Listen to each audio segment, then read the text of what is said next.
Good morning to all of you.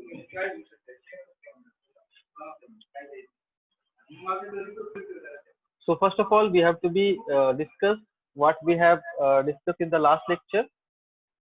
So in the last lecture, we have learned about the OSI model, and in the OSI model, we have learned all the 7 layers of the OSI model in detail. So today, to the extension of that, we have to be learn about the connecting devices. If you have to be see the connecting device that we have to be learn as per our syllabus, that are hubs, repeaters,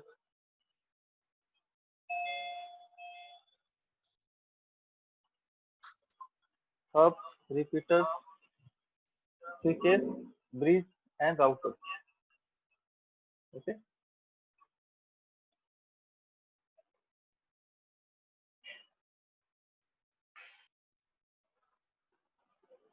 So if you have to see this diagram, there are the two kinds of hubs, passive hubs and active hubs. So passive hubs are basically lie below the physical layer, and then the repeater or active hubs would become that would be actually lie on the physical layer or work in the physical layer. And next one is a bridge that would be work on the or two layer switch, it would be work on the data link layer. And finally the router is there, or the 3 layer switch is there, that is in the network layer. And above of that, rest of the layers, there is a gateway would be work. In the last discussion, we have seen that as you come from the top to bottom, means from application, presentation, and session, up to these 3 layers, there is a software-based layers are there. And network to physical, this is a combination of hardware and software. And transport is a layer that would be linked these two patches of the layers are there, software and hardware. Now, start with the passive hubs. If you have to see the passive hub, a passive hub is just a connector. It connects the wire coming from the different branches.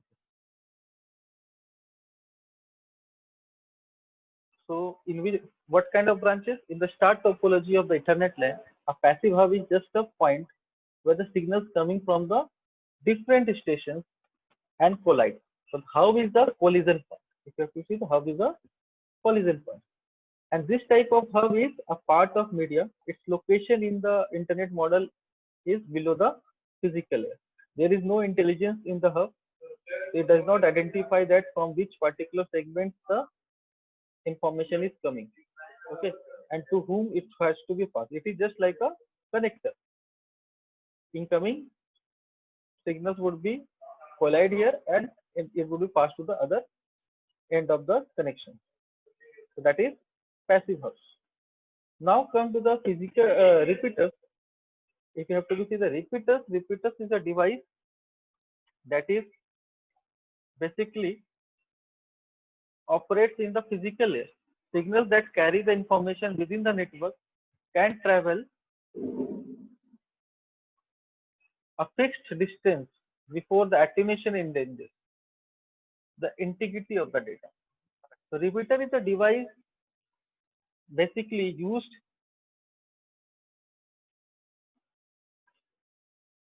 to save the integrity of the data before it would be distorted due to the attenuation or the noise.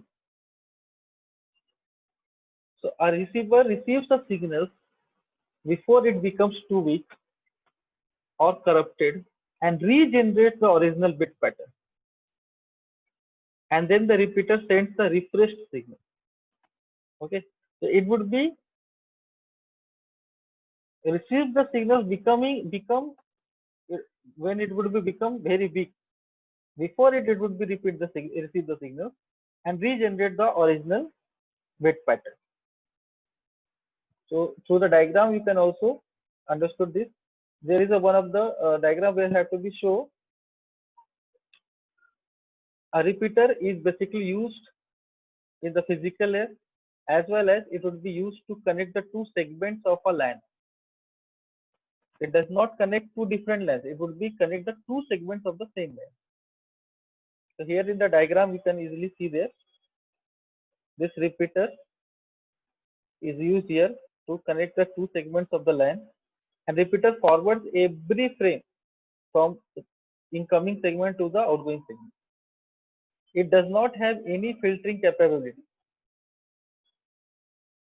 Repeater is a regenerator, but do not consider it as an amplifier. Someone would be maybe confused with the repeater and amplifier, because amplifier also do the amplification of the weak signal.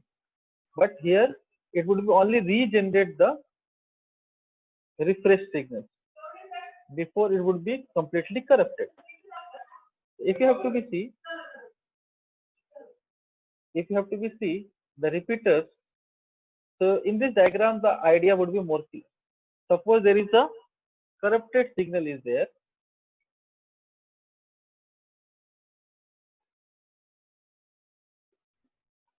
Suppose there is a corrupted signal is there, and that is coming from one segment of the LAN, and before the signal would be become too weak or maybe completely corrupted or lost,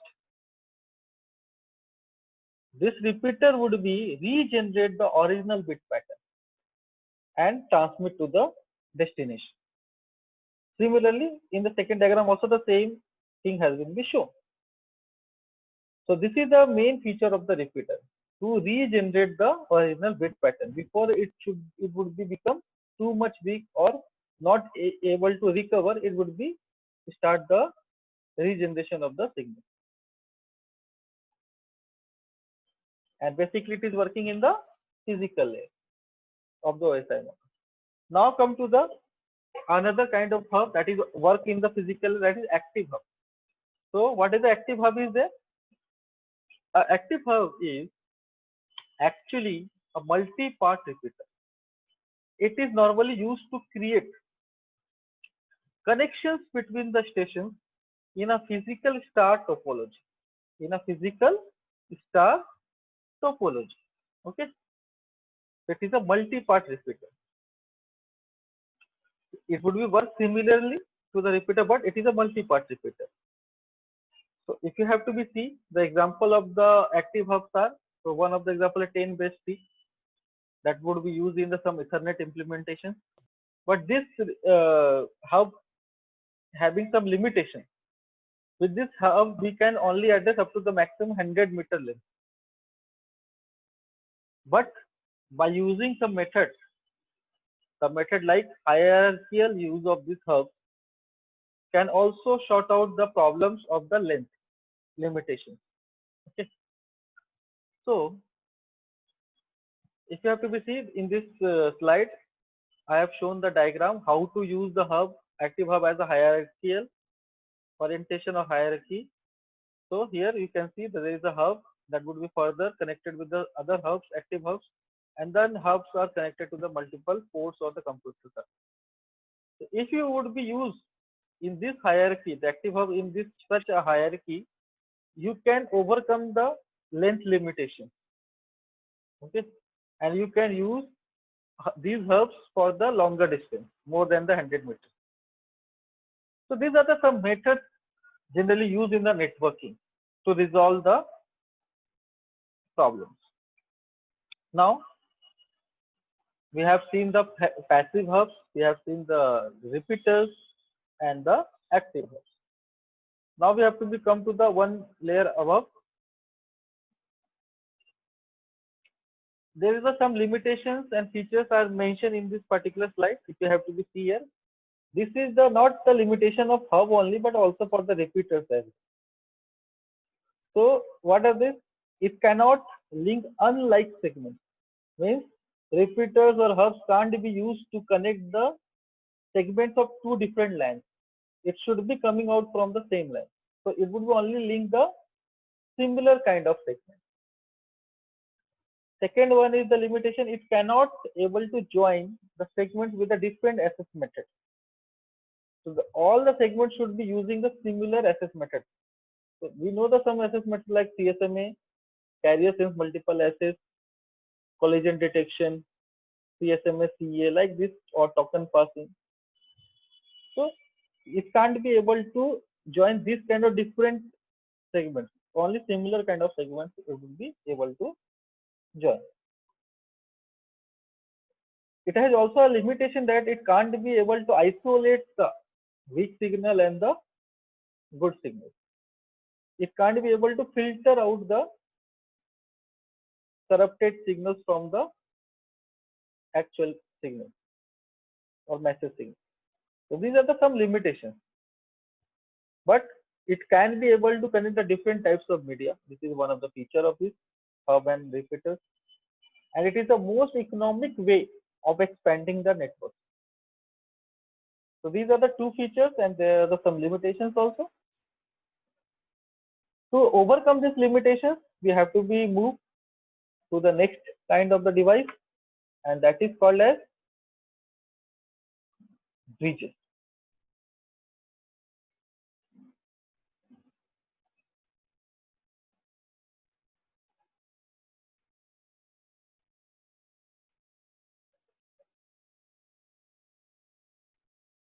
So what are the bridges? If you have to be see, it has one input, it has one input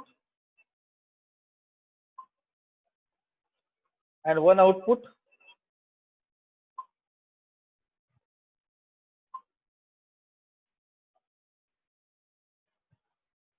Like the hub, it is also having the one input, one output.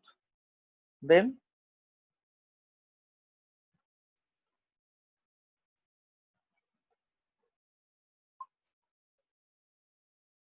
other part is used to isolate the network traffic, and the computer has the intelligence to examine the incoming packet source and destination address.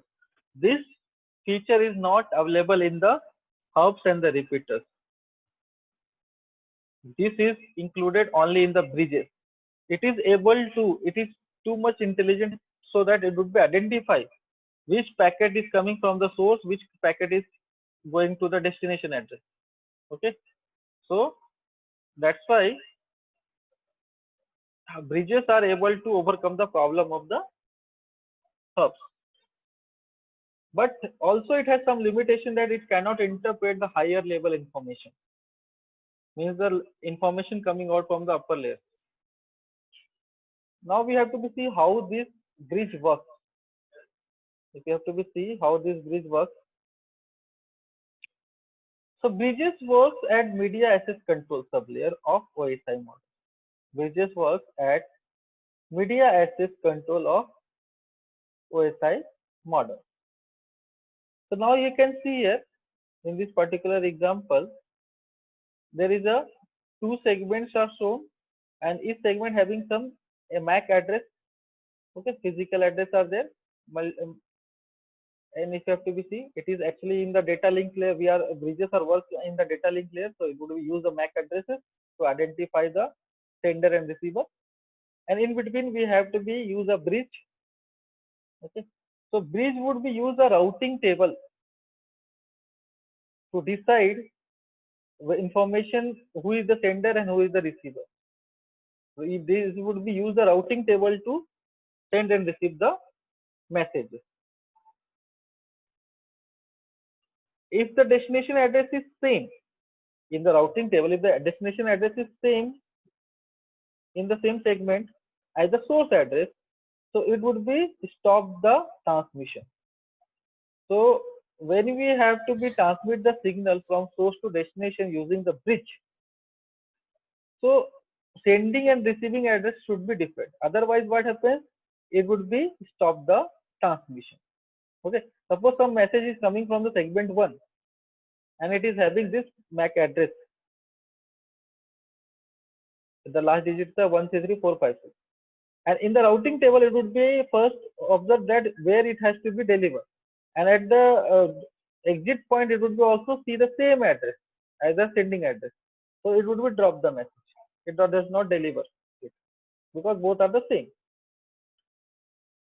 If the receiving address is different from the sending address, like 16356, that is different from 16456. So at that moment, it would be transmit the message or forward the message to the other end or other segment. Now,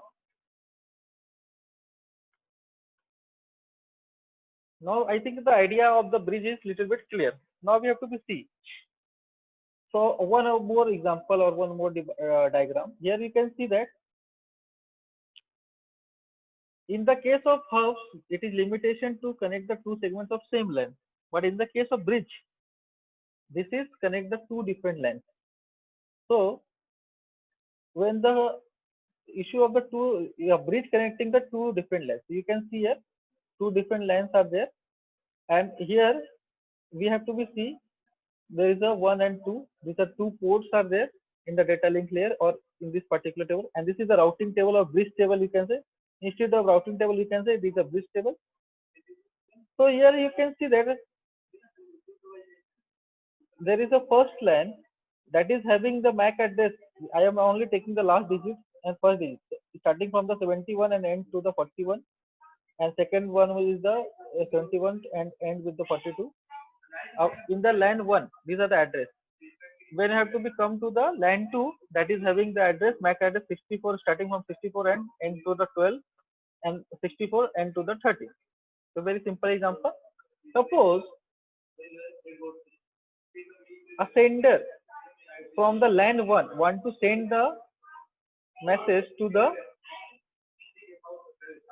particular bridge, okay, in the port number 1. So suppose the sender is 71 up to 41. This was the sender. This is the sender, and this PC want to send a message in the port 1 of the bridge. So bridge would be refer the bridge table. That exit address is what? So in front of this particular MAC address, the exit address is written as a port 1. Means the case would be like that. Sender and receiver is same. So at that time it would be drop the message. It would be drop the message. But suppose any sender at the LAN 1, okay, any sender at the LAN 1, suppose it would be want to transmit the message, and that would be transmit the message. A message is received at the port 2 of the bridge. Port 2 of the bridge. So when it will come to the port 2 of the bridge, so in the port 2 it would be again identify the address of receiver. At the port 2 it would be identify the receiver address is little bit different. So it would be deliver the message to this. In the first case, port 2 is vacant, only port 1 is busy. In the second case, port 1 and 2 both are busy. Okay. So always the sender and receiver address should be different. Then and then only bridge would be transmit the message. Like bridges, there are some other part of the bridges, like remote bridges are used in the remote locations where we have to be communicate in the for the longer distance. So here you can see remote bridges. The remote bridges are often used in the large networks that have widely dispersed segments. Here it is shown that this is the segment 1, this is segment 2, and it is connected to located at some remote location, and the remote bridge are used. And this from remote bridge, this would be send the connection is to the modem through the dedicated phone lines. Okay, so it would be basically used in a large networks that is widely dispersed segments. Remote bridges also used to be connect the remote segments via data gate telephone line. Like bridges in the layer 2, there is a layer 2 switches are also used for as a connecting device. So what are the layer 2 switches? Switches operate at the data link layer of the OSI model, that is the layer 2 switches. The diagram of the layer 2 switches are here, basically used in the line connections also. It would be able to interpret the address information. Like the bridges, this layer 2 switches are also able to interpret the address information, means sender address as well as the receiver address. Switches resemble the bridges and can be considered to as a multi-port bridges. So it would be just like a bridge but having multi-port bridges, more than the a simple bridge is having the limitation of the number of ports, but this switch is having the more number of ports as compared to the regular bridge networks. So it could be address more sender and receiver. By having the multi-ports, can better use limited bandwidth, and it would be act as a more cost effective than the regular bridge. Okay. So these are the some feature of the your bridge is there. Now we have to see the operation of this bridge. So this is the one of the diagram that is showing that how the switch is connected in a network. Here you can see the switches are divided a network into the several isolated channels. So this is the switch that would be divide this network into the some isolated channel. This is the one of the channel. This is the second channel is there. Okay, third channel, fourth channel, like this. Multiple channels are there.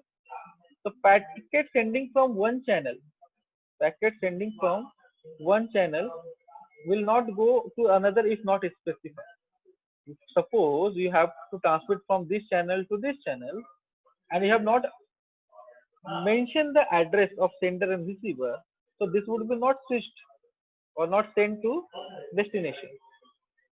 So each channel has its own capacity and need not to be shared with the other channel.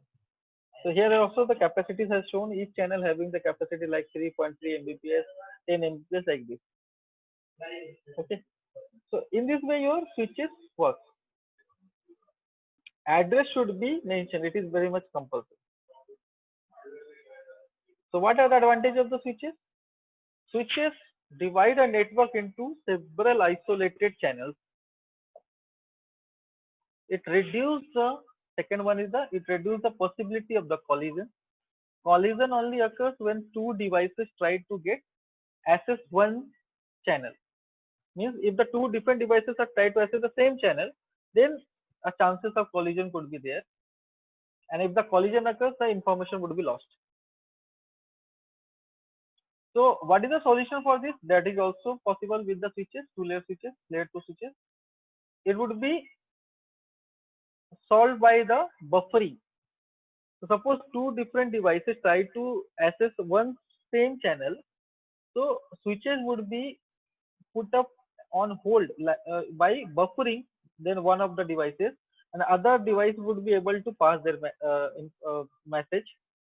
And once it would be clear, the channel would be clear, then would be allow the other device to also pass this message.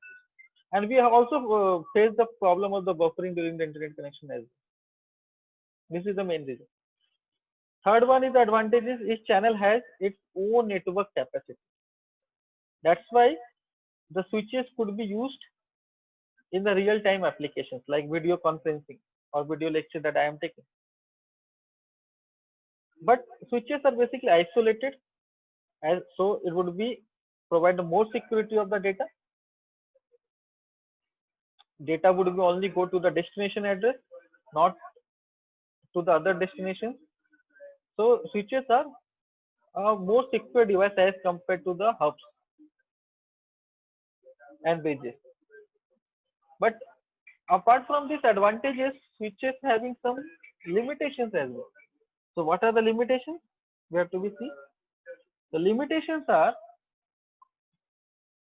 if you have to be see the limitations, there are the certain limitations also. So what are the limitations are there? If you have to be see. Although contains the buffers to accommodate the burst of the message traffic that could be overwhelmed by the heavy traffic. Suppose I have told you that if two devices try to send the or try to use the same channel, so at that time there is a problem of the collision.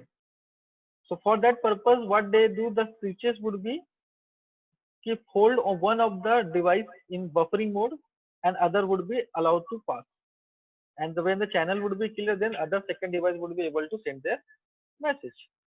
But what happens if there is a very much heavy traffic, burst of traffic on that same channel? So it is a possibility of the collision. Devices cannot detect the collision when buffer full. Switches are not able to detect the collision sometimes, lots of time when the buffer is full. It is basically used CSMA, carrier sense multiple access collision detection technique, is key to detect the collision. But sometimes this scheme would be not work because the data channels are isolated.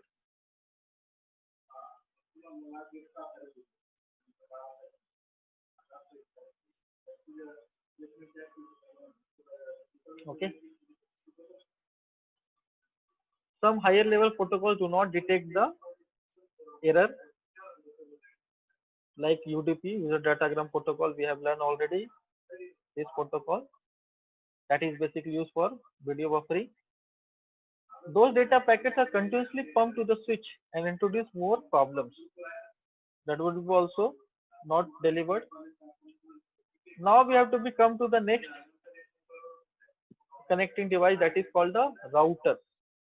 So we have seen in the physical layer hubs and the repeaters, in the data link layer bridge and switches. Now the third is the network layer where we use the routers. So if you have to be see,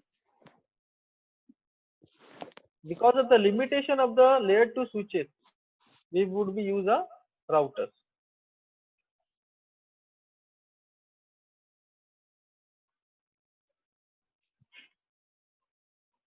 So when the multiple paths